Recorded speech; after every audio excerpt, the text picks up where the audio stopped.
The Bible says that forget not the stone out of which you were healed. People forget so quick in life. Many people have short memory. I have learned over the years not to forget where I have come from. And it is a curse to forget. It is unrighteous to forget. The Bible says God is not unrighteous to forget your labor of love. When you forget those who have loved you, blessed you, helped you, advance your cause, when you forget them, you are unrighteous. But when you remember those who helped you and have loved you and cared for you, and you show gratitude, it gives you longevity. Gratitude gives longevity, and ingratitude will cut you short. So learn to be grateful. Learn to be thankful. Learn to remember. Don't forget where you came from. So many people in life forget the person who helped them. They forget those who connected them, gave them exposure, introduced them, took their hand, and took them somewhere. As soon as they arrive at the point in life, they think they've made it. In life, you can never hit the height of life till you get out of it. There's always room for improvement. So don't be satisfied with where you are, and don't show ingratitude because you think you don't need the man or the woman, the boy or the girl who helped you when you needed that help. Show gratitude. Remember people. Help people. Learn to say thank you. Have an attitude of gratitude and thanksgiving. It will take you far. Some people think they have arrived, but when they get to heaven, they realize that they were just operating at 20 or 30% of their capacity and didn't use 70% or 80% of their capacity. And you know why? Because they got stuck at the place of 70, at the place of 60, 50, or 30% of their capacity. Why? Because whenever you think you don't need anybody, you've arrived, you've made it, you are successful, you stop growing, and you begin to diminish, you begin to die. If you want to live, don't want to diminish, and don't want to die, keep showing gratitude. And remember where you came from.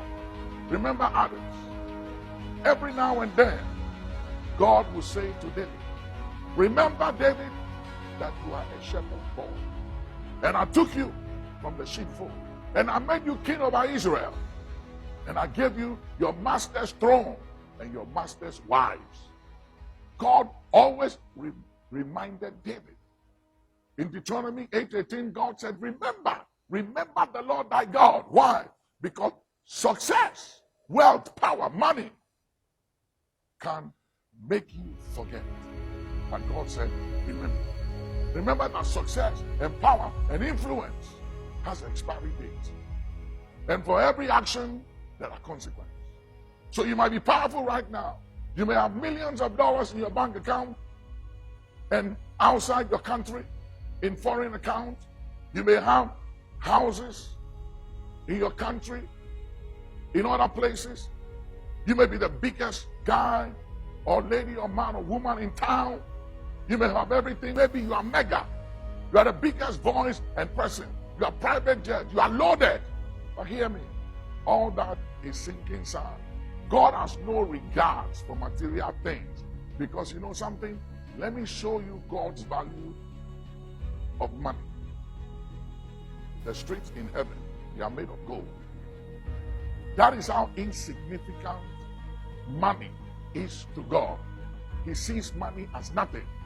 So if your confidence and who you are and how you relate to others, and especially those who have helped you in life before, is derived from material wealth, blessings, and money, or influence or power, you are to be pitied among all men.